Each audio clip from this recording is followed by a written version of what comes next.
नमो विष्णुपादाय कृष्णपृष्ठाय भूतले श्रीमते भक्तिवेदांत स्वामिन्निते नामिने। नमस्ते सारस्वती देवे गौरवाणी प्रचारिणे निर्विशेषा शून्यवादी पाश्चात्य देशधारिणे। जय श्री कृष्ण चैतन्य प्रभु नित्यानंद श्री अद्वैत गदाधर श्रीवासदि गौर भक्त वृंद। हरे कृष्ण कृष्ण कृष्ण हरे हरे, हरे राम राम राम हरे हरे। मुखं करोति वाचालं पंगुं लंघयते गिरिं यत्कृपातमहं वन्दे श्रीगुरुं दीनतारिणम्। हरे कृष्ण।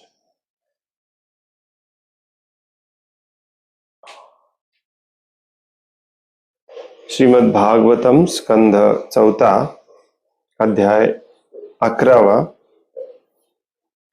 स्वयंभू मनूंचा उपदेश श्लोक नंबर 20।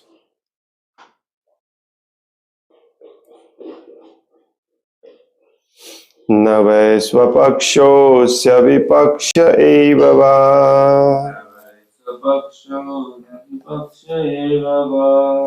परस्य मृत्योर्विशतः समं प्रजः।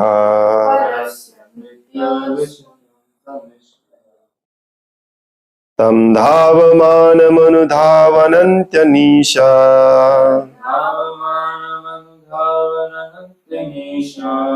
यथा रजांस्यनिलं भूतसंघः।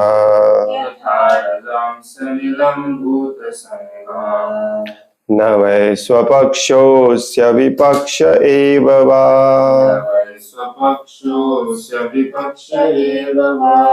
परस्य मृत्योर्विशतः समं प्रजः।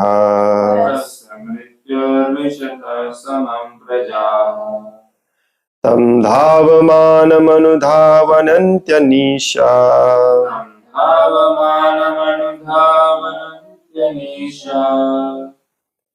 यथा रजांस्यनिलं भूतसंगः।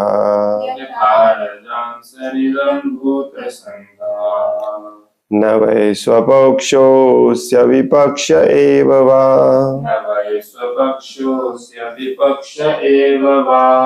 परस्य मृत्योर्विशतः समं प्रजः।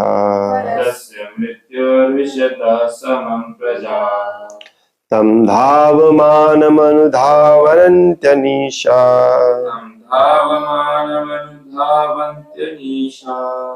यथा रजांस्यनिलं भूतसंगः।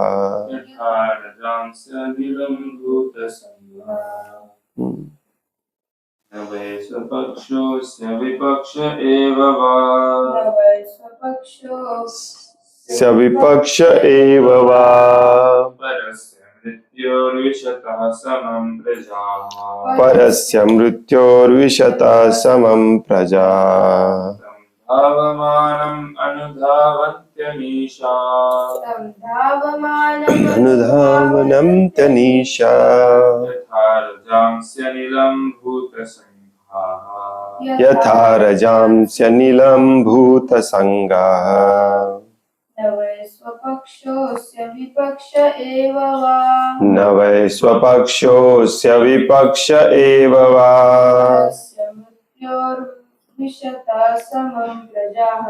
परस्य मृत्योर्विशतः समं प्रभः। तं धावमानमनुधावनन्त्यनीशा तं धावमानमनुधावनन्त्यनीशा यथा रजांस्यनिलं भूतसंगः। न नाही वै खरोखर स्वपक्षः स्वपक्षीय अस्य भगवंतांचा विपक्षः शत्रु एव खचितच वा किंवा परस्य भगवंतांचे मृत्योः काळाच्या रूपाने विशतः विशतः प्रवेश करून प्रवेश करून समम समम समभाव समभाव प्रजा प्रजाः प्राणीमात्रे प्राणीमात्रे तम तं भगवंतांना भगवंतांना धावमानम धावमानं चालणारे किंवा फिरणारे चालणारे किंवा फिरणारे अनुधावंती अनुधावन्ति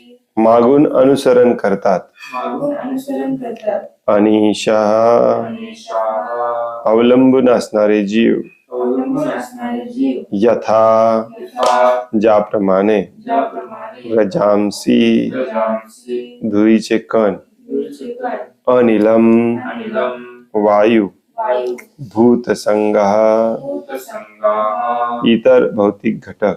इतर भौतिक घटक. भाषांतर आहे पुरुषोत्तम भगवंत आपल्या पुरुषोत्तम भगवंत आपल्या शाश्वत काळाच्या रूपाने शाश्वत काळाच्या रूपाने भौतिक जगत उपस्थित करतात भौतिक जगत उपस्थित करतात आणि सर्वांविषयी ते तटस्थ वृत्तीने वागतात. आणि सर्वांविषयी ते तटस्थ वृत्तीने वागतात. कोणीही त्यांचा स्वपक्षीय नाही कोणी त्यांचा स्वपक्षीय नाही किंवा शत्रूही नाही. किंवा शत्रूही नाही. काळ या घटकाच्या आधार क्षेत्रातच काळ या घटकाच्या आधार क्षेत्रातच प्रत्येक जीव आपल्या प्रत्येक जीव आपल्या सकाम कर्मांचा परिणाम म्हणून सकाम कर्मांचा परिणाम म्हणून सुख अथवा दुःख उपभोगतो. सुख अथवा दुःख उपभोगतो.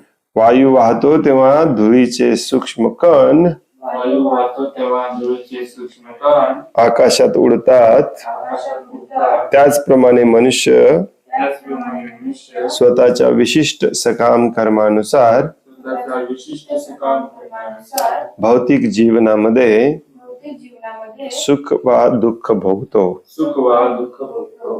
हम्म.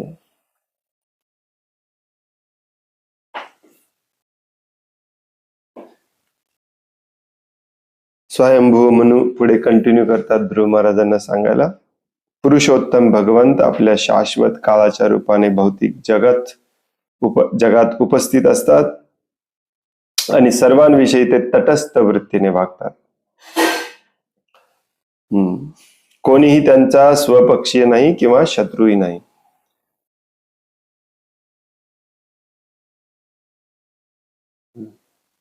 समोहम सर्वभूतेषु भगवद्गीतेत देखील सांगतात भगवंत. काळ या घटकाच्या आधार क्षेत्रातच प्रत्येक जीव आपल्या सकाम कर्मांचा परिणाम म्हणून सुख अथवा दुःख भोगतो. जसं परवा आपण चर्चा करत होतो की काळ नसेल तर सुख दुःख नाही. काळ काळाच्या रूपाने भगवंत या भौतिक जगामध्ये उपस्थित असतात. भगवंत वेगवेगळ्या रूपात उपस्थित असतात. त्यांनाच भगवंतांची शक्ती म्हटलं जातं. भगवंत शक्तीच्या रूपामध्ये उपस्थित असतात. त्यातलीच एक शक्ती आहे काळ. भगवंतांच्या अनंत शक्ती आहेत. त्यातलीच एक शक्ती आहे काळ.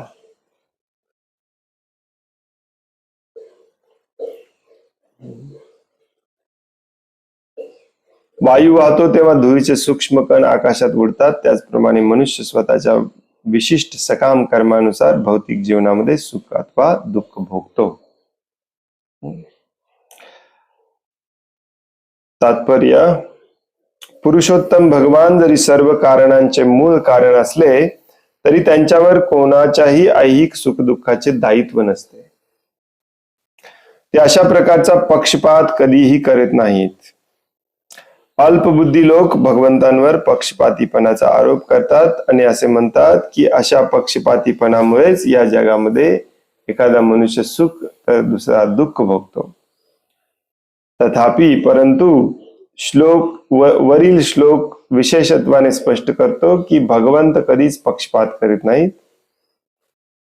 मात्र जीव कधीही स्वतंत्र नसतात. परमश्रेष्ठ नियंत्रकापासून ज्या क्षणी ते आपले स्वातंत्र्य घोषित करतात त्या क्षणी त्यांना आपले दैव शक्य तितक्या प्रमाणात स्वतंत्रपणे आजमावण्यासाठी तत्काळ या भौतिक जगात पाठवले जाते.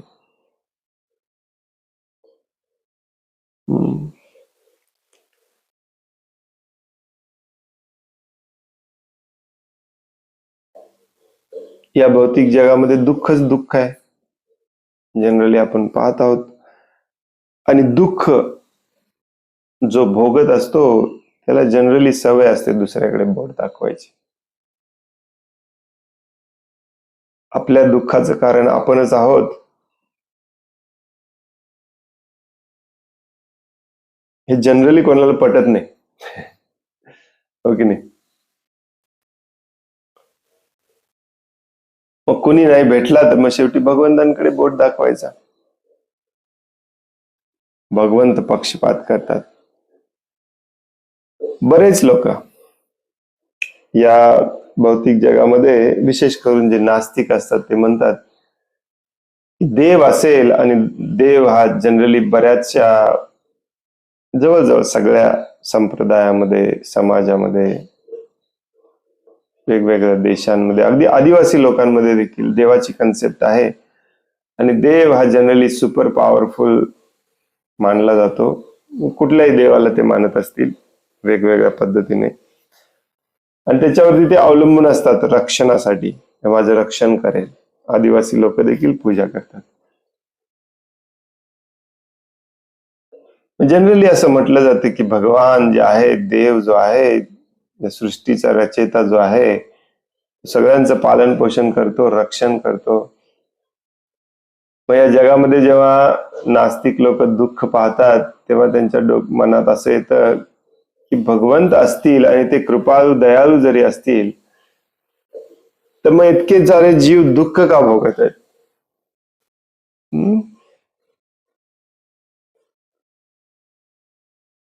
वाव. हो की नाही?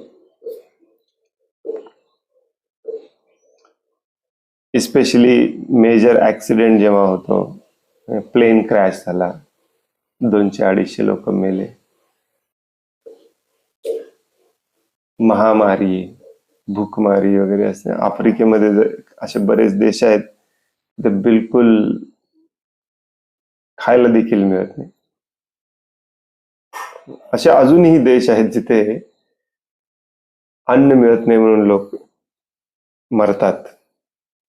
तर हे सगळं बघितल्यावर मग सायंटिफिकली विश्वास ठेवणारे लोक जे असतात ते भगवंत आहे त्याच्यावर विश्वास ठेवत नाहीत. कारण भगवंत असते, त्यांनी हे सगळं दुःख पाहिल्यानंतर मग त्यांच्या मनामध्ये करुणा उत्पन्न होऊन त्यांनी याच्यामध्ये थोडासा हस्तक्षेप केला पाहिजे, फिक्स करायचा प्रयत्न केला पाहिजे. भगवंत तसं करत नाही, आणि म्हणून मॅक्झिमम लोक भगवंतांना मानत नाही, नास्तिक होतात.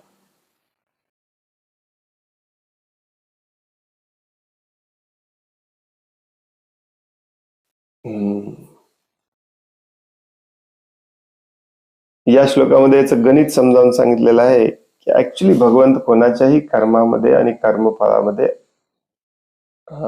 ढवळाढवळ करत नाही.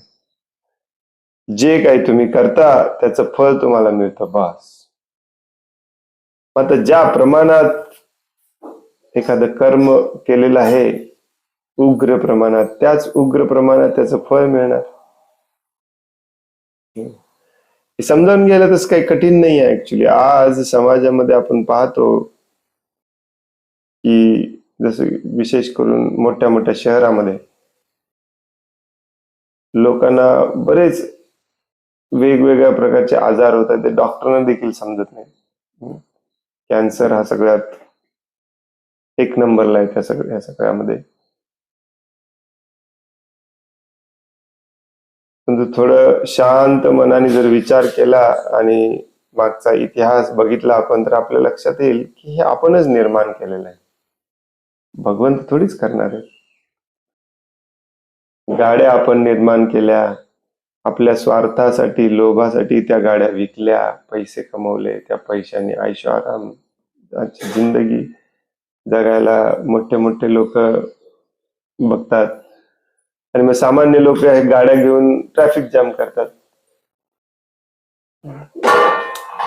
जे काही सगळं या जगामध्ये घडतं ते सगळं आपल्या वैयक्तिक किंवा कलेक्टिव्ह कर्मामुळे असतं.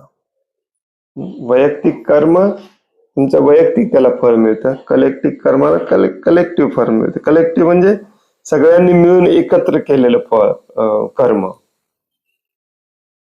इंडस्ट्री बांधणे, रस्ते, फ्लायओव्हर्स, मेट्रो, त्याचं दुःख पण सगळ्यांना एकत्र कलेक्टिव्हली भोगायला लागणार, हो की नाही?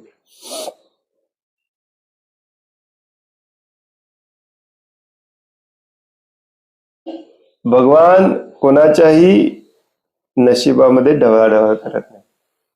हा, भगवद्गीतेमध्ये देखील ते म्हणतात, समोहम सर्व भूतेषु, काय माहिती, मला आठवत नाही काय बाहेर.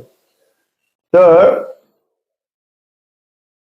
मग कधी कधी जे आसुरी प्रवृत्तीचे लोक असतात त्यांना असं वाटतंय की भगवंतांनी आपल्याला वाईट परिस्थितीमध्ये ठेवलेलं आहे,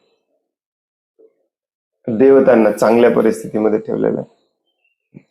तिथे सूर्य बराच वेळ राहतो, आयुष्य मान बरंच मोठं आहे, मग तिथे सोमरस आहे. देवतांना वाटतं की आपल्यावरती भगवंत पक्षपात करते.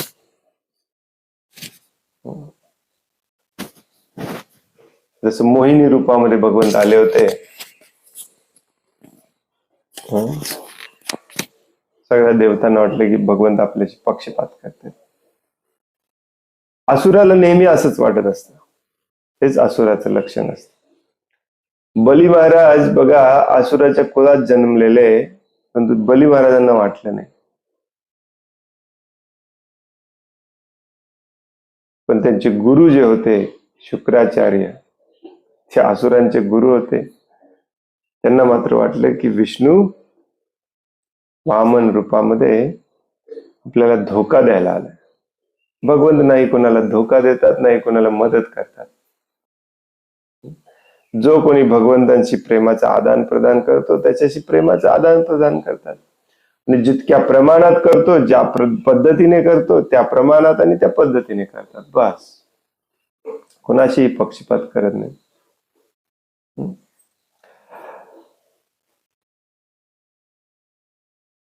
इथे येण्याचं मेन कारण पण आपण स्वतःच आहोत, परंतु बऱ्याच लोकांना असं वाटतं की मला जबरदस्तीने इथे टाकलेलं आहे. तसं बघायला गेलं तर आपण कधीही स्वतंत्र नसतो.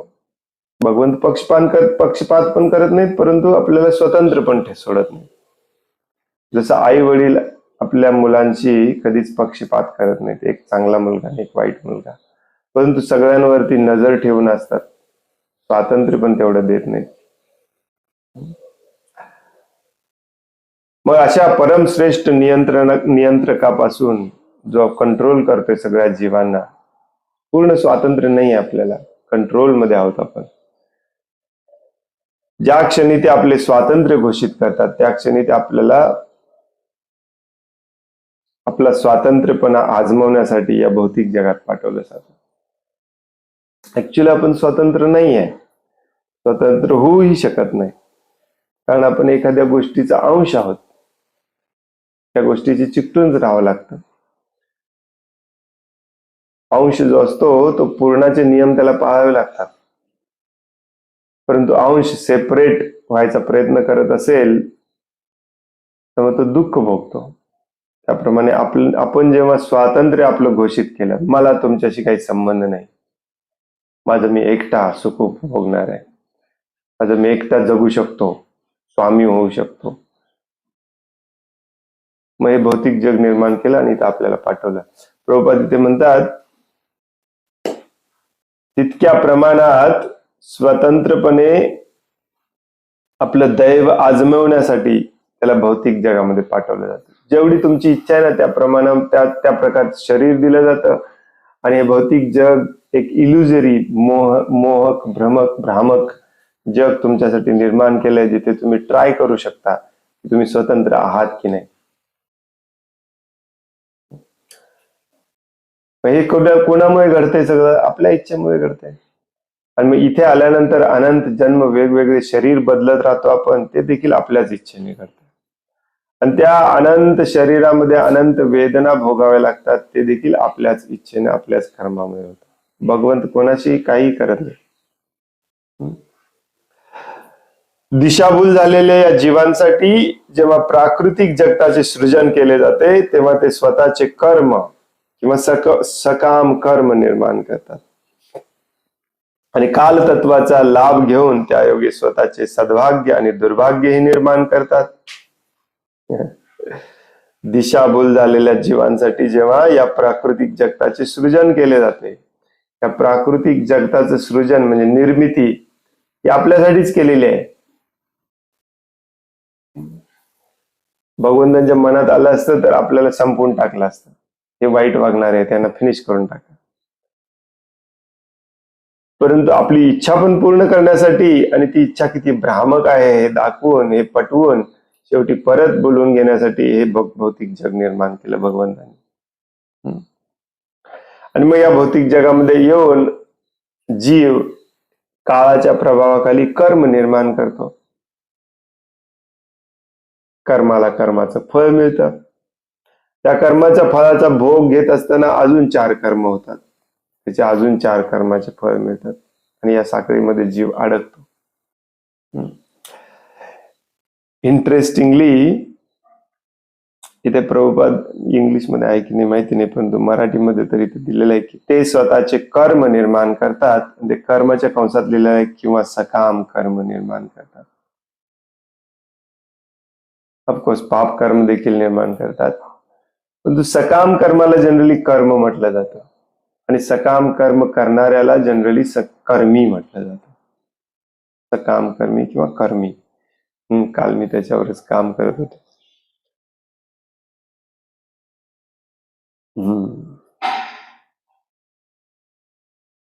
आणि मग या कर्माचं जसं फळ मिळणार त्याप्रमाणे सुख आणि दुःख मिळणार. परंतु भ्रमित झाल्यामुळे आपल्याला ते पटत नाही. प्रभुपाद इथे लिहितात की मग काल तत्वाच्या अधीन होऊन भौतिक प्रकृतीच्या 3 गुणांच्या प्रभावाखाली जीव कर्म करत असतो आणि त्या कर्माचं फळ मिळत असतं. आणि त्या कर्म आणि कर्मफळांच्या म्हणजेच क्रिया आणि प्रतिक्रियांच्या या प्रक्रियेमध्ये तो आपलं भाग्य निर्माण करतो. ते कधी सौभाग्य असतं, कधी दुर्भाग्य असतं, सद्भाग्य असतं, कधी दुर्भाग्य असतं. म्हणजे कधी चांगलं मिळतं, कधी वाईट मिळतं. इच्छा तर असते सगळं चांगलं मिळवण्याची, परंतु दोन्ही मिळतं आणि भौतिक जग निर्माणच केलेलं आहे त्याच्यासाठी. प्रत्येकाची निर्मिती केली जाते, प्रत्येकाचे पालन केले जाते आणि शेवटी प्रत्येकाला मारण्यात येते. या 3 गोष्टी संबंधी सांगावयाचे तर भगवंत सर्वांविषयी समभाव बाळगतात. जीव स्वतःच्या पूर्वकर्मानुसार सुख आणि दुःख भोगतो. जीवाची श्रेष्ठ वा कनिष्ठ स्थिती आणि त्याचा विलास अथवा दुःख या गोष्टी त्याच्या पूर्वकर्मानुसारच ठरत असतात. भगवंत बिलकुल हस्तक्षेप करत नाही. या संदर्भात योजिलेला नेमका शब्द अनिशहा अर्थात स्वतःच्या कर्मावर अवलंबून असा आहे. येथे असे उदाहरण देता येईल की प्रशासन सर्व लोकांना प्रशासकीय कार्य आणि व्यवस्थापनाचा लाभ घेण्याची सुविधा देते, परंतु मनुष्य स्वतःच्या निवडीनेच अशी स्थिती निर्माण करतो की जिच्यामुळे त्याला वेगळ्याच भावनेमध्ये राहणे भाग पडते. वारा वाहताच धूळ आकाशामध्ये उडत असल्याचे उदाहरण वरील श्लोकामध्ये दिलेले आहे. त्यानंतर हळूहळू विजा चमकू लागतात आणि मुसळधार पाऊस पडू लागतो. अशा रीतीने पावसामुळे अरण्य वैविध्यपूर्ण परिस्थितींनी नटून जाते. भगवंत परम दयाळू आहेत आणि ते प्रत्येकास समान संधी प्रदान करतात, परंतु स्वतःच्या कर्मांच्या परिणामामुळेच मनुष्य या ऐहिक जगतात सुख आणि दुःख उपभोगत असतो.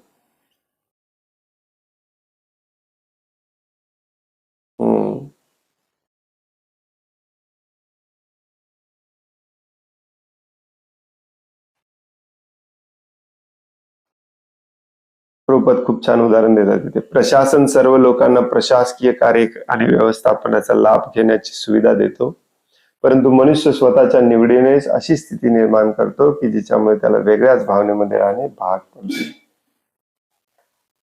जसे की आता सध्या स्थितीला देखील आपण पाहू शकतो की बऱ्याच वाईट स्थितीला लोक लगेच सरकारला दोषी ठरवतात. सरकारने तर सगळ्यांसाठी चांगल्या सुविधा बनवलेल्या आहेत, चांगले योजना घेऊन आलेल्या आहेत. पण त्या योजनांचा, त्या सुविधांचा तुम्ही जर लाभ घेतला नाही आणि स्वतःच्या मनानेच दुसरं काहीतरी करायला गेला तर मग तुम्हाला दुःख मिळतं. आणि मग या दुःखातून बाहेर पडता येत नाही, मग सरकारला नावं ठेवायची. आता हे हे उदाहरण कलियुगामध्ये थोडस विचित्र आहे समजावून घ्यायला. पूर्वीच्या काळामध्ये प्रशासन हे शुद्ध, नॉन करप्ट, भ्रष्टाचार रहित असायचं, तेव्हा हे उदाहरण आपल्याला समजू शकतं. आज प्रशासनच इतकं भ्रष्ट आहे, त्यामुळे खरोखरच प्रशासनाचा त्रास होतो सगळ्यांना, नाही असं नाही. परंतु हे जो शुद्ध राजा असतो तेव्हाचे उदाहरण आहे. राजा तर सगळ्यांसाठी चांगलंच करायचा प्रयत्न करत असतो, सरकार सगळ्यांसाठी चांगलंच करायचा प्रयत्न करत असते, परंतु प्रजेमधले असे काही लोक असतात ते राजाचं आणि राजशासनाचं, राज्याच्या कायद्याचं पालन करायचं स्वीकार करत नाही. मग स्वतःच्या मनाने काहीतरी करायला जातात, मग त्याचा दंड तुम्हाला भोगावा लागतं.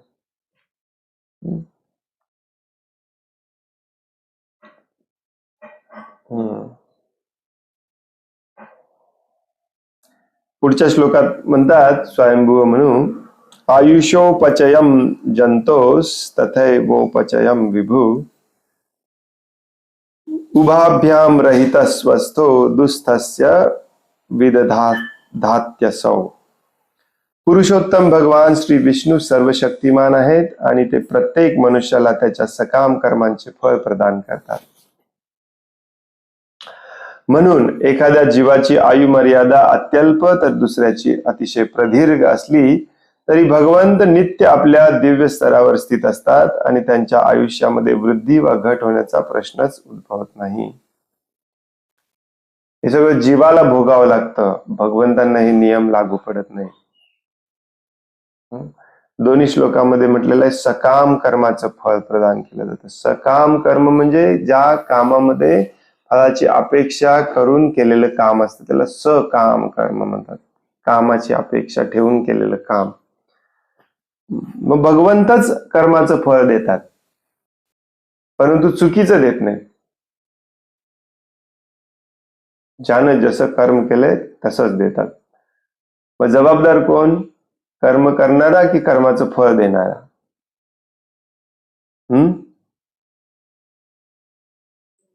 कर्म करणारा, हो की नाही? आणि मग हे सगळं त्याच्यामध्ये येतं. तुमची उंची कशी होणार, तुम्ही दिसणार कसे, जन्मजात तुम्हाला काही आजार असणार का. सायन्स म्हणतं की आई वडिलांचे केस, आई वडिलांच्या डोळ्याचा कलर, आई वडिलांची उंची, आई वडिलांचा स्वभाव घेऊन मुलं जन्माला येतात, परंतु ते देखील प्लॅन्ड असतं, तुमच्या कर्माचं फळ भोगण्यासाठी असतं आणि आई वडिलांच्या कर्माचं फळ भोगण्यासाठी पण असतं.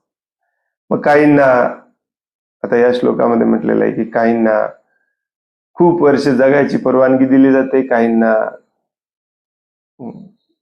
लवकर मृत्यू होतो, काहींना अगदी लहानपणापासून मृत्यू होतो, काहींना गर्भातच मृत्यू होतो. हे कसं काय? जे आहे ते आहे, ज्याप्रमाणे कर्म केलंय त्याप्रमाणे कर्माचं फळ मिळणार. हे थोडस आहे कॉम्प्लिकेटेड, हे एक्झॅक्टली आपण समजावून घेऊ शकत नाही, पण थोडक्यात आपल्याला समजतं जशाच तसे. आता या श्लोकामध्ये फक्त आयु मर्यादेचं उदाहरण दिलेलं आहे, परंतु प्रत्येक बाबतीत कर्मच कारणीभूत असतं. जसं की जन्मल्या काही लोकांना डायबिटीस असतो, पॅनक्रियास नसतं. काही लोक जन्मल्या काय म्हणतात त्याला, मेंटली चॅलेंज्ड असतात. काय म्हणतात त्याला, कसला syndrome? Down syndrome. Down syndrome.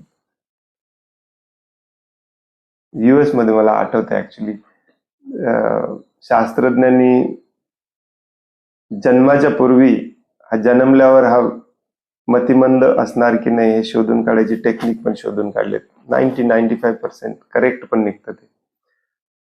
आणि जर मुलगा मतिमंद जन्मणार असेल तर त्याला गर्भातच मारून टाकतात.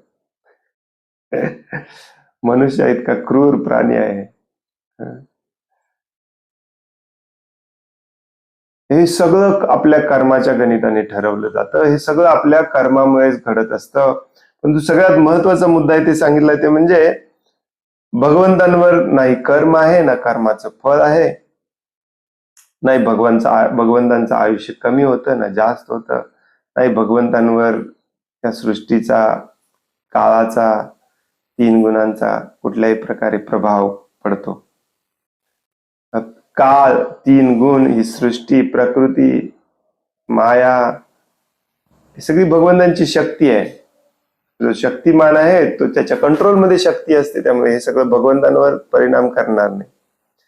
हा मुद्दा देखील आपल्याला रिपीटेडली सांगितलं जातं, कारण आपल्याला एकतर भगवंतांना मान्य करायचं नाही, मान्य केलं तरी आपल्या समान आहेत असं समजायचंय. प्रभुपाद तात्पर्यामध्ये सांगतात दास आणि ब्रह्मदेव हे दोघेही या भौतिक जगातील जीव मात्र आहेत. दास म्हणजे मच्छर आणि ब्रह्मदेव दोघेही जीव आहेत. दोघेही भगवंतांचे सूक्ष्म अंश आहेत. दासाचे अत्यल्प आयुष्य आणि ब्रह्मदेवांचे प्रदीर्घ आयुष्य अशी दोघांचीही आयुर्मर्यादा भगवंतांनीच त्यांना त्यांच्या कर्माचे फळ म्हणून प्रदान केलेलं आहे. जसं कर्म कराल त्याप्रमाणे मिळेल. तथापि परंतु ब्रह्मसंहितेमध्ये असे म्हटले आहे की कर्मानि निर्दहती, भगवंत आपल्या भक्तांची कर्मफळे क्षीण करतात व नष्ट करतात. भगवद्गीतेतून म्हटलेलं आहे, ब्रह्मसंहितेतून भगवद्गीतेत. हेच तथ्य भगवद्गीतेतही सांगण्यात आलेले आहे. यज्ञार्थो कर्मणो अन्यत्र, मनुष्याने भगवंतांना संतुष्ट करण्याचाच एकमेव हेतूने कर्म करावे, अन्यथा तो कर्माच्या क्रिया प्रतिक्रियांमुळे बद्ध होतो, बांधला जातो. आणि जेव्हा आपण भगवंतांसाठीच फक्त कर्म करायला लागतो, यज्ञार्थ कर्मण्य, तेव्हा आपल्या सगळ्या कर्मफळांची फळं जाळून टाकली जातात, नष्ट होतात. भगवंत तसं प्रॉमिस करतात, कर्मानि निर्दहती. What is that श्लोक in Brahma Samhita?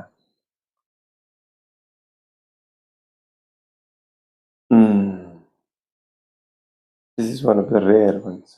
कर्मानि निर्दहती. नाही आठवत. भगवद्गीतेमध्ये देखील म्हणतात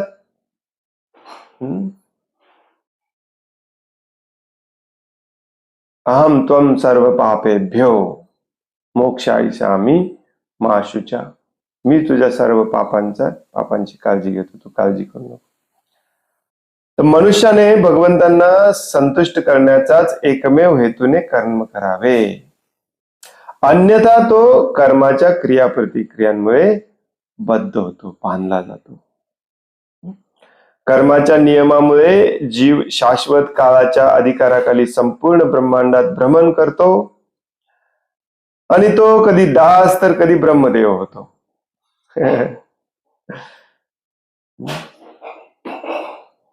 कधी मलातला किडा होतो, कधी मोर होतो, कधी पाण्यातला मासा होतो, कधी हवेत उडणारा पक्षी होतो. What is that? कर्मानि निर्दहती किंतु च भक्ति भाजा.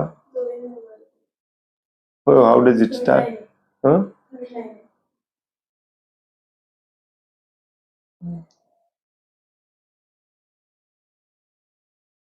शुद्ध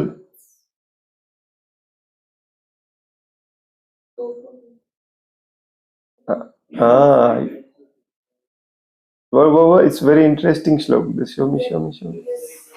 यस्यैक नहीं कृष्ण यसेंद्र गोप. यसेंद्र गोप महस्वकर्मा. प्रभुपाद खूप छान समजावून सांगतात. हे इंद्रगोप हा शब्द जो आहे ना या श्लोकामध्ये, इंद्रगोप नावाचा एक हे असतो, ऍक्च्युली जीव असतो. हे इंद्र नाही, इंद्रगोप. छोटासा जीव असतो, त्याची आयु मर्यादा पण छोटीशी असते. तर या श्लोकामध्ये सांगितलं की ते सगळं स्वकर्मामुळे घडतं. तुम्ही इंद्र गोप होणार का इंद्र होणार, तुम्ही मच्छर होणार का ब्रह्मदेव होणार, हे आपल्या कर्माने ठरवलेलं असतं. परंतु जर तुम्ही भगवंतांसाठीच फक्त कर्म करायला लागला तर भगवंत तुमच्या सगळ्या कर्माच्या कर्मफळाची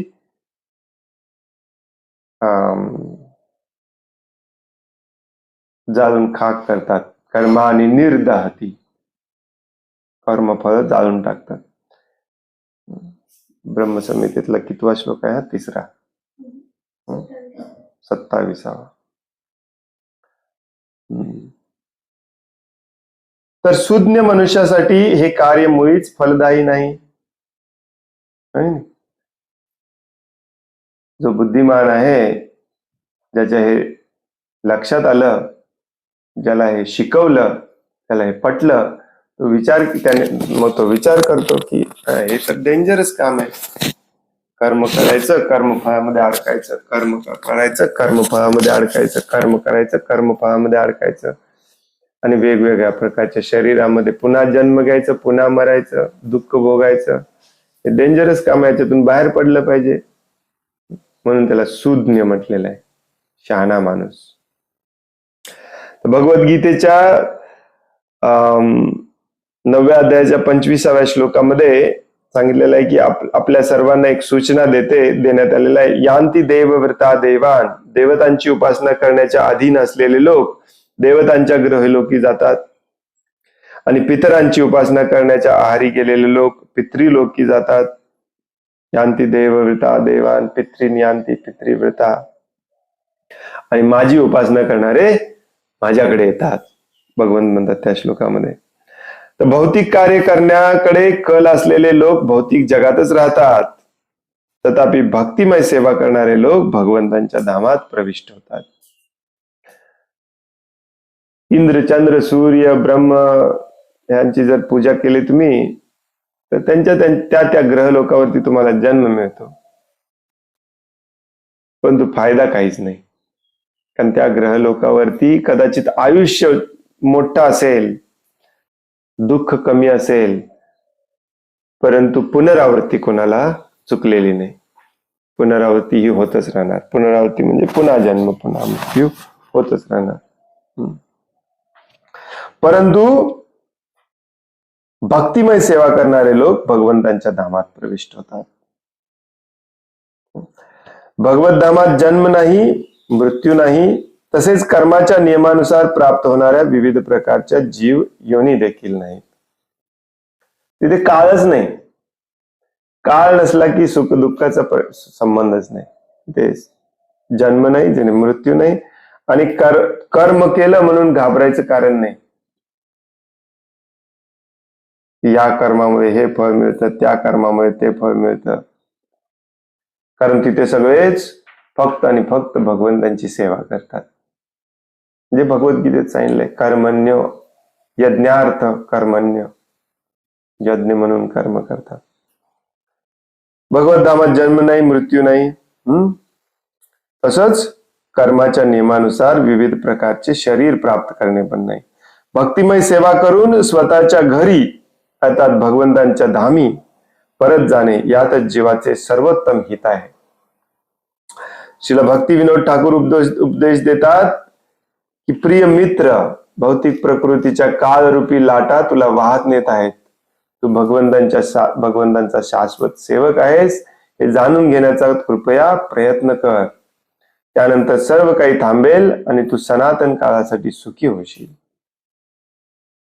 मस्ट बी वैष्णव गीत. कुठलं वैष्णव गीत आहे?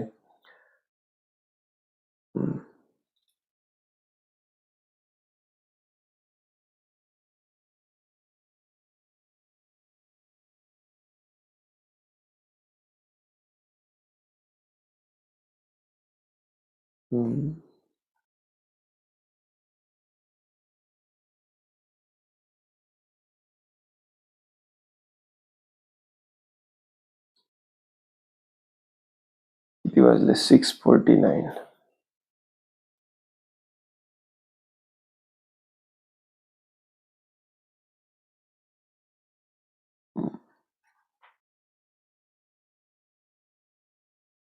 पुढचा एक श्लोक वाचूया आणि मग थांबूया आपण, कारण याच्याशी रिलेटेड आहे. पुढे म्हणतात स्वयंभू म्हणू, केचित कर्म वदन्तेनम स्वभावम अपरे नृप एके कालम परे दैवम पुंसः कामम तापुरे. भिन्न भिन्न जीव योनी आणि त्यांचे सुख दुःख यांच्यातील विविधतेचे स्पष्टीकरण करताना काही लोक म्हणतात की ही विविधता म्हणजे कर्मांचे फळ आहे. काहींच्या मते ती स्वभावामुळे आहे, काहींच्या मते काळामुळे, काहींच्या मते दैवामुळे आणि इतरही काहींच्या मते इच्छेमुळे आहे.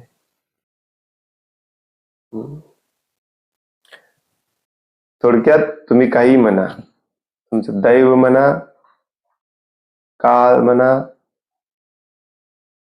स्वभाव म्हणा, इच्छा म्हणा, तुम्ही जे कर्म करता त्याचं फळ मिळतं.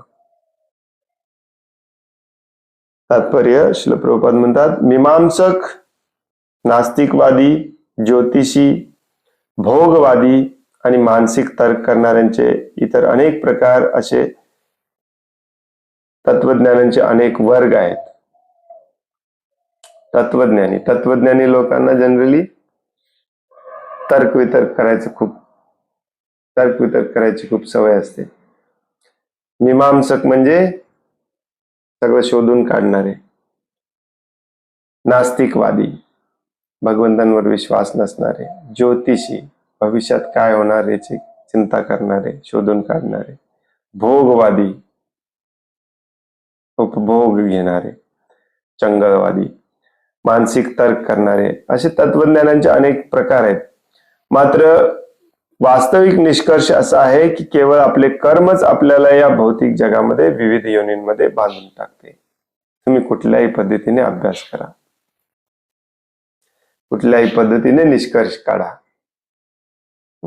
बऱ्याचदा बघा, एखादं दुःख आपल्या जीवनात आलं तर आपण एखाद्या ज्योतिषाकडे जातो, एखाद्या पंडिताकडे जातो, फकीराकडे जातो.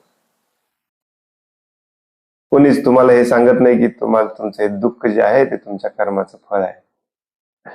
जनरली काय सांगितलं जातं, तुमचा काळ चांगला चाललेला नाही सध्या, तुमच्यावरती राहूचा प्रभाव आहे, शनीचा प्रभाव आहे, त्यामुळे काळ चांगला नाही.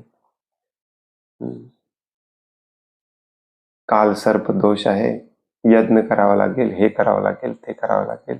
हो की नाही? नास्तिकवादी समजावून सांगतो की तुमचा काही दोष नाही, निसर्गाचा दोष आहे. सायंटिफिकली समजावून सांगतो. ढगफुटी झाली त्याला तुम्ही काय करणार.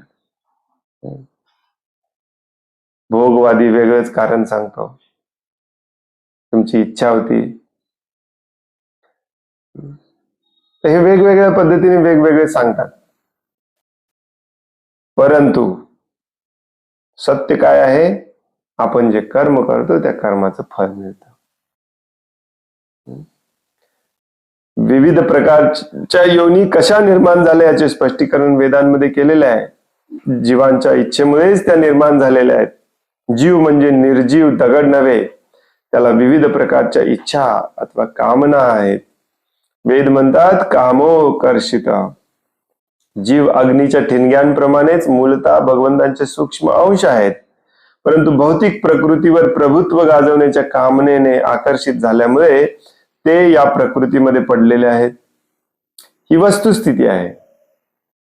प्रत्येक जीव आपापल्या संपूर्ण सामर्थ्यानिशी भौतिक साधन संपत्तीवर स्वामित्व मिळवण्याचा पुरेपूर प्रयत्न करत आहे. बरोबर आहे की नाही? कोणी कष्ट करतो, कोणी फसवतो, कोणी दुसऱ्याला मारून हिसकावून घेतो. येन तेन प्रकारेने या भौतिक जगामध्ये माझं वर्चस्व किती असेल, सगळा प्रयत्न चालू आहे. अगदी झोपडीत राहणाऱ्यांपासून महलात राहणाऱ्यांपर्यंत हेच चालू असतं.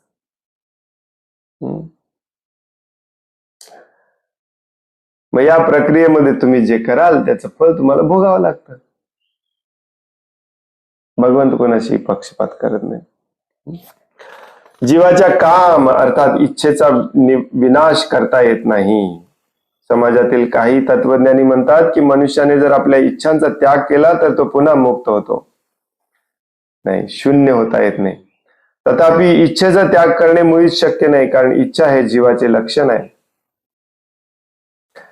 जीवाला इच्छा नसेल तर तो निर्जीव पाषाण होईल, दगड होईल. हो की नाही? यासाठी श्रील नरोत्तमदास ठाकूर म्हणतात की मनुष्याने परम भगवंतांची सेवा करण्याची इच्छा करावी. असे केल्याने त्याची इच्छा शुद्ध होईल. इच्छा शुद्ध झालं तर कर्म शुद्ध होतील. कर्म शुद्ध झाले तर त्या कर्माचं फळ तुम्हाला भोगावं लागणार नाही. इच्छा थांबवायची नसते, इच्छा बदलायची असते. कर्म थांबवायचं नसतं, कर्म बदलायचं असतं. मनुष्याच्या इच्छांचे शुद्धीकरण झाल्यानंतर तो सर्व सांसारिक कल्मशातून मुक्त होतो.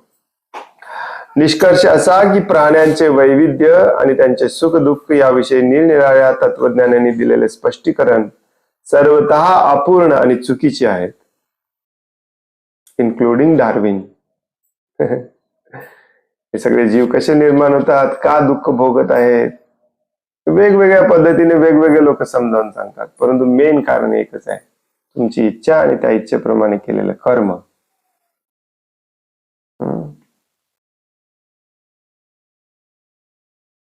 वास्तविक स्पष्टीकरण असे आहे की आपण भगवंतांचे सनातन दास आहोत आणि ज्या क्षणी आपल्याला या दासत्वाच्या संबंधीची विस्मृती होते त्याच क्षणी आपल्याला या भौतिक जगात टाकण्यात येते.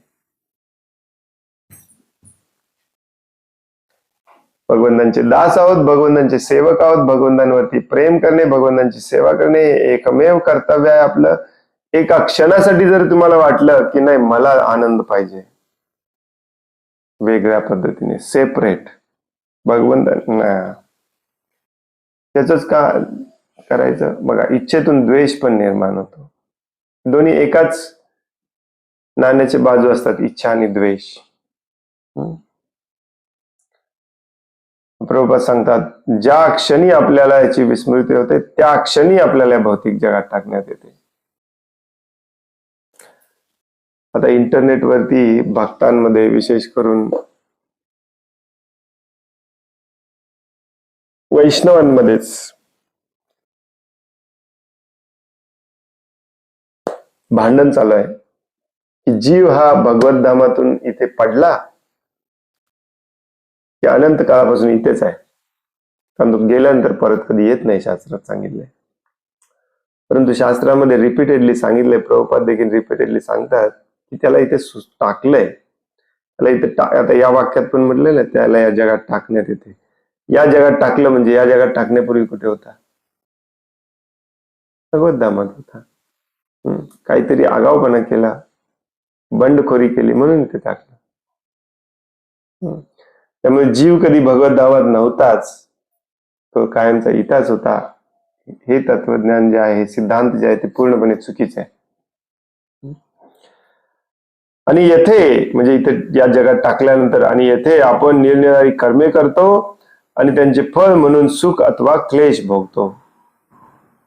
आपण या प्राकृतिक जगात आपल्या इच्छेमुळे खेचले जातो, परंतु आपण त्याच इच्छेचे शुद्धीकरण केले पाहिजे आणि तिला भगवंतांच्या भक्तिमय सेवेमध्ये नियुक्त केले पाहिजे.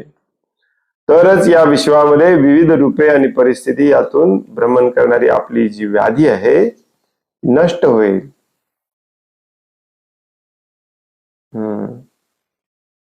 काय केलं पाहिजे? या इच्छेचं शुद्धीकरण केलं पाहिजे आणि भगवंतांच्या भक्तिमय सेवेमध्ये नियुक्त झालं पाहिजे.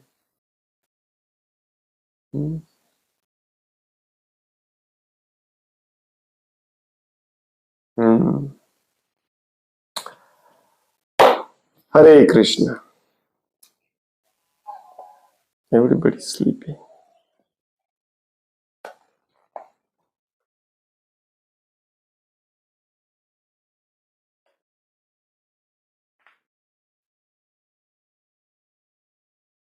कोणाला काही प्रश्न आहे, काही सांगायचं आहे? 35 श्लोक आहेत, आता 23वा चाललाय.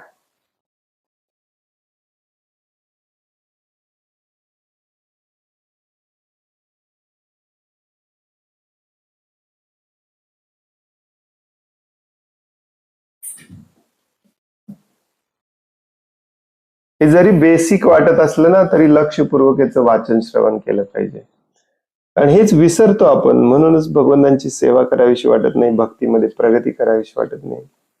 भागवतांमध्ये पूर्ण हेच असणार आहे, वेगवेगळ्या कथांमधून. भक्त कसा भक्त झाला, कधी कधी भक्ताचं पतन कसं झालं, तो पुन्हा भक्त कसा झाला. ते ध्रुव महाराजांचं मायन्यूट सूक्ष्म पतन झालंय. स्वयंभू म्हणून येऊन त्यांना पुन्हा तेच तत्वज्ञान सांगत आहेत. आपण देखील ते तत्वज्ञान ध्यानपूर्वक श्रवण केलं तर आपली पण सुटका होईल या भौतिक जगातून.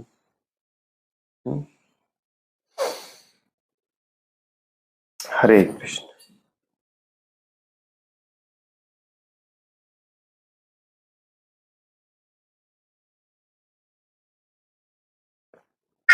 हरे कृष्ण प्रभूजी, दंडवत प्रणाम.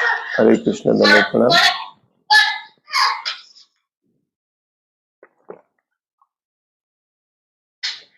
आवाज येतो प्रभूजी? Yes yes. प्रभूजी, भगवंतांनी ज्यावेळेस अर्जुनाला भगवद्गीता सांगितली आणि अभिमन्यूचा मृत्यू झाल्यानंतर पण अर्जुन तो शोक करत होता सगळं ज्ञान दिल्यानंतर. आणि या स्टेज मध्ये पण ध्रुव महाराज, तुम्ही आता म्हटले की थोडस त्यांचं अल्पस हे झालं म्हणजे, तर मग प्रभूजी हे आपल्यासाठी एक लीला म्हणून की भगवत भक्ताचं पतन होऊ शकतं, म्हणजे काय समजायचं?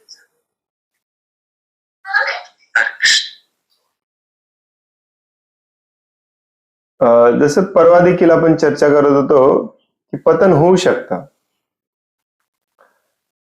या भौतिक जगामध्ये जे जीव आलेले असतात ते नित्यबद्ध म्हटलं जातं त्यांना. कधी कधी अनंत जन्म झाले आपण इथेच आहोत. सृष्टीच्या निर्मितीच्या सुरुवातीला ध्रुव महाराजांचा जन्म झाला, याचा अर्थ असा नव्हता की ध्रुव महाराजांचा एकच जन्म झाला. सृष्टीच्या प्रलयाच्या वेळी ज्या ज्या जीवांची शुद्धता पूर्णत्वाला गेलेली नसते, ज्यांची सुटका झालेली नसते, त्यांना सुप्तावस्थेमध्ये ठेवलं जातं अनंत काळाने, पुन्हा शरीर दिलं जातं. त्यामुळे जो कोणी जीव या भौतिक जगामध्ये आहे तो नित्यबद्धच असतो. आणि मग तो जेव्हा भक्तिमय सेवेचं पालन करायचा प्रयत्न करायला लागतो तेव्हा त्याचे पतन होण्याचे चान्सेस असतात. नाही असं नाही. जितक्या दृढ निश्चयाने आणि जितक्या काय म्हणतात, ऑनेस्टली आणि सिन्सिअरली, ऑनेस्टली आणि सिरियसली प्रभुपाद शब्द वापरतात. प्रामाणिकपणे आणि गांभीर्याने भक्तीमध्ये प्रगती करायचा प्रयत्न करतोय, तितकं त्याला त्या पतनावरती मात करणे सोपं जातं. नसेल तर एखादा व्यक्ती खूप महाभयानक पतित होतो. आणि म्हणून पतनापासून स्वतःचं रक्षण करण्यासाठी सदैव सतर्क राहिलं पाहिजे, हे शिकायचं या कथांमधून. आता ध्रुव महाराजांचं तसं बघायला गेलं तर सुपर, काय म्हणतात त्याला, एकदम महाभयानक पतन झालेलं नव्हतं. थोड्याफार प्रमाणात क्रोधित झाले होते ध्रुव महाराज, आणि तो क्रोध ऍक्च्युली जस्टिफाईड पण होता. असं नाही आहे की विनाकारण क्रोधित झाले होते, तरी पण स्वयंभू म्हणून त्यांना वाचवायला आले. आता अर्जुनाचं उदाहरण तुम्ही याच्यामध्ये मिक्स करताय. अर्जुन पतित झाला नव्हता. या भौतिक जगातल्या वस्तू, व्यक्ती ज्या भगवंतांशी संबंधित आहेत त्या गेल्या तेव्हा आपल्याला शोक होणे हे पतनाचं लक्षण नाही आहे, भाव आहे. नरोत्तम दास ठाकूर म्हणतात, जे आणिलो प्रेमधना करुणा प्रचूर, हे सगळे कुठे गेले आचार्य मला सोडून. ते नरोत्तम दास ठाकूरांचं पतन झालेलं नाहीये. भक्ताला भक्तांचा संघ खूप आवडतो. तसंच आपले कुटुंबातले सगळे, आपले पत्नी, आपले पती, आपली मुलं, यांना जर आपण शुद्ध भक्तीत आणायचा प्रयत्न केला, ते शुद्ध भक्तीत आले, तर आपण सगळे मिळून भगवंतांची सेवा करू शकतो. आणि मग यातलं कोणीतरी गेला तर शोक होणे साहजिक असतं. परंतु जर ते भक्त नसतील आणि तुम्ही शोक करत असाल, तर मग ते भौतिक लेवलचं पतन असतं. Is a difference. या काही वेळेला भगवंत लीला करतात, परंतु भगवंतांची लीला करण्यामागे देखील आपल्यासारख्या बद्ध जीवांना शिकवणे हा एकमेवच उद्देश असतो भगवंतांच्या लीलांमध्ये देखील. जसं की प्रभू रामचंद्र वेगवेगळ्या लीला करतात, भगवंत वेगवेगळ्या लीला करतात. आणि या बऱ्याच लीलांमध्ये पतनाच्या गोष्टी असतात. पतन होतं, त्याला कधी देवी देवता येऊन सांभाळून घेतात, कधी भगवंत येऊन सांभाळून घेतात, परत त्याला पतनातून बाहेर काढतात. हे पण शिकण्यासारखं आहे. जर तुम्ही शुद्ध भक्त असाल आणि शुद्ध भक्तांच्या संघात नेहमी राहत असाल, तर तुमचं छोटं मोठं पतन जरी झालं तरी तुमच्या आजूबाजूचे भक्त तुम्हाला सांभाळून घेतील. भक्तांच्या संघात नाही राहिला तर पतन जास्त होत जाणार. आणि कधी कधी ते कंट्रोलच्या बाहेर गेलं की मग काही खरं नाही. म्हणून ध्रुव महाराज म्हणतात ना की मला भक्तांचा संघ द्या. आता स्वयंभू म्हणू हे भगवंतांचे शुद्ध भक्त आहेत, ध्रुव महाराजांचे आजोबा आहेत. ध्रुव महाराजांना भक्ती मार्गातून पतन होण्यापासून वाचवण्यासाठी ते आलेले आहेत. जेव्हा ध्रुव महाराजांवरती महाभयानक अटॅक झाला सगळ्या बाजूने, तेव्हा त्या अटॅक पासून वाचवायला आले नाहीत स्वयंभू म्हणून. कारण त्यांना माहिती आहे ध्रुव महाराज मेले तरी त्याला काय फरक पडत नाही, ते भगवत धामातच जाणार आहे. भौतिक शरीराचं कोण काळजी करतं. परंतु आता काम क्रोधाच्या आहारी जर गेला, पुन्हा शरीर धारण करावं लागेल, भगवत धाम चुकेल, भक्तीमधून पतन होईल. लगेच भक्त आले त्या भक्ताला वाचवायला. भक्तांच्या संगतीत याच्यासाठीच राहायचं असतं, कारण या भौतिक जगामध्ये सगळ्यांचे पतन होण्याचे चान्सेस आहेत. ऑलरेडी पतितच आहोत आपण. बऱ्याचदा आपण पतनाच्या गोष्टी करतो. पतन ज्यात कोणाचं होत असतं, प्रभुपाद इंग्लिश मध्ये त्याला फॉल डाऊन म्हणतात, म्हणजे खाली पडणे. खाली कोण पडतो? जो वर जाऊन बसलेला आहे. जो ऑलरेडी खाली आहे तो खाली कसा पडणार? हो की नाही? भक्तांच्या संघात राहून पहिल्यांदा आपण वर गेलं पाहिजे. शुद्ध भक्तीच्या स्टेजला जायचा प्रयत्न करायला पाहिजे. आणि तेव्हा तिथून जेव्हा आपण पडायचा प्रयत्न करत असतो, तेव्हा भक्त आपल्याला वाचवतात, देवी देवता आपल्याला वाचवतात, भगवंत स्वतः येऊन कधी कधी वाचवतात. या सगळ्या लीलांमागे हाच अर्थ असतो की आपण बद्ध जीव आहोत. आपण खूप सतर्क राहायला पाहिजे, खूप खूप खूप सतर्क राहायला पाहिजे.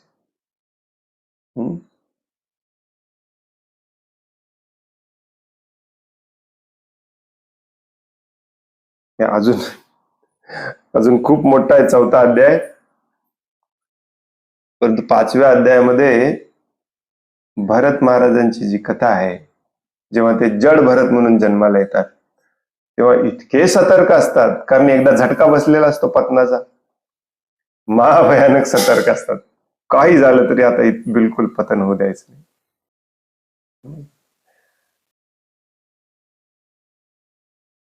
तर हे सगळे महान भक्त आहेत. ध्रुव महाराज, भरत महाराज, वृषभदेव तर स्वतः भगवंतांचे अवतार आहेत. परंतु हे देखील थोड्या बहुत प्रमाणामध्ये पतित होतात, परंतु कसे सावरतात, या लीला आहेत, या कथा आहेत. त्या कथा ऐकून आपण शुद्ध होतो असं आपण जनरली म्हणतो की कथा कथा कथा कथा कथा ऐकून आपण शुद्ध, कथा ऐकून शुद्ध होतो. म्हणजेच हे आपल्याला समजलं पाहिजे काय चालू आहे, कसं पतन होतं, कसं त्यातून ते वाचले, आपण किती सतर्क राहायला पाहिजे, भक्ताचं लक्षण काय असतं, वागणं कसं असतं, भक्ताचा संबंध कसा असतो, याच्यासाठी या लीला कथा असतात. त्याला लीला म्हणून घ्या, लीला म्हणून घेऊ नका, तात्पर्य तोच असतो.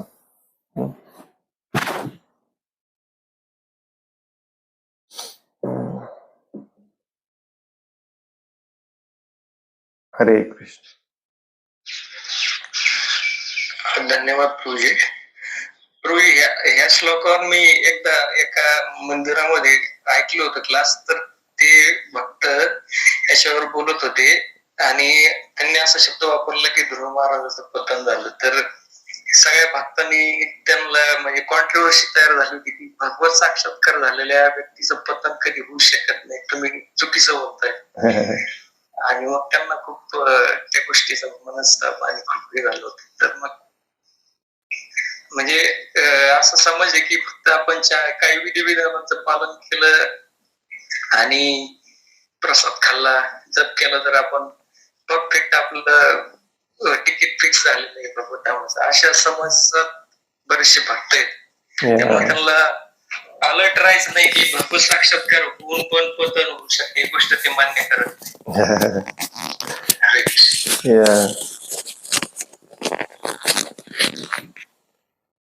प्रभुपादांच्या पुस्तकांचं आणि प्रभुपादांच्या प्रवचनांचं वाचन श्रवण होत नाही.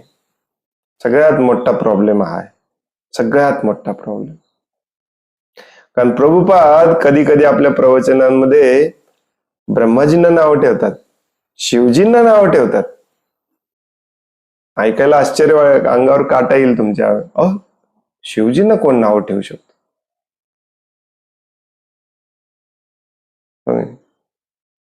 आपण किस झाड की काय म्हणतात, आपण किस काय म्हणतात, किस झाड की पत्ती. आपण कोण आहोत मग? हे सगळ्या लीला कथा कशाला आहेत? आपल्याला शिकण्यासाठी. स्वकथा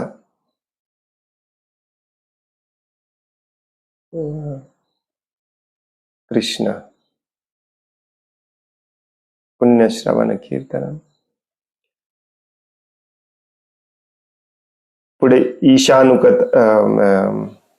ईशानुकथा. भागवतमचे जे 10 विषय आहेत ना, त्यातला ईशानुकथा म्हणजे भगवंतांचे वेगवेगळ्या अवतारांची कथा 9व्या स्कंदामध्ये येते. तिथे प्रभू रामायण संक्षिप्त रूपामध्ये सुखदेव गोस्वामी सांगतात परीक्षित महाराजांना. तिथे पण सुखदेव गोस्वामी सांगतात की प्रभू रामचंद्रांची कथा ऐकून आपण शुद्ध होतो. म्हणजे काय होतं? त्या भावना, तो प्रेम, तो त्याग, हे शिकतो आपण त्या कथातून.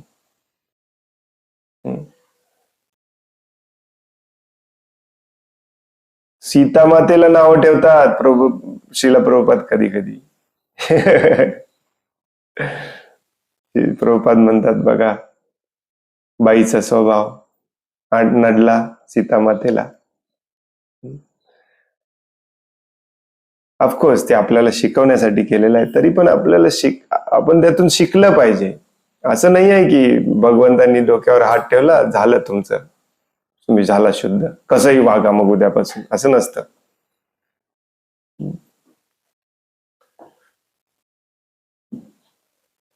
एनिवे, हे सगळ्यात मोठा प्रॉब्लेम हा आहे. प्रभुपादांच्या पुस्तकांचं वाचन होत नाही, प्रभुपादांच्या प्रवचनांचं श्रवण होत नाही.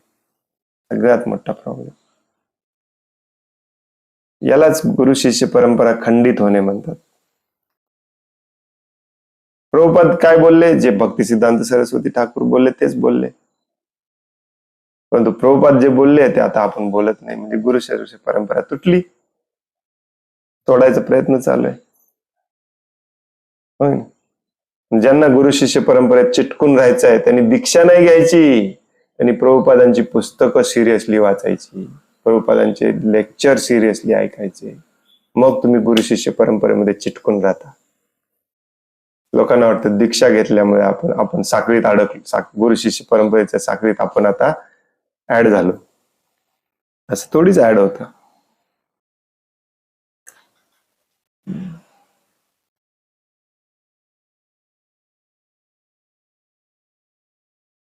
प्रभुपादांचे प्रवचन आपण आता मराठीमध्ये सुरू करणार आहोत. आता या मागच्या आठवड्यातच सुरू करणार होतो, आता या आठवड्यात सुरू करूया आपण. आठवड्यातून एक दिवस प्रभुपादांचं प्रवचन वाचायचं आपण मराठीमध्ये.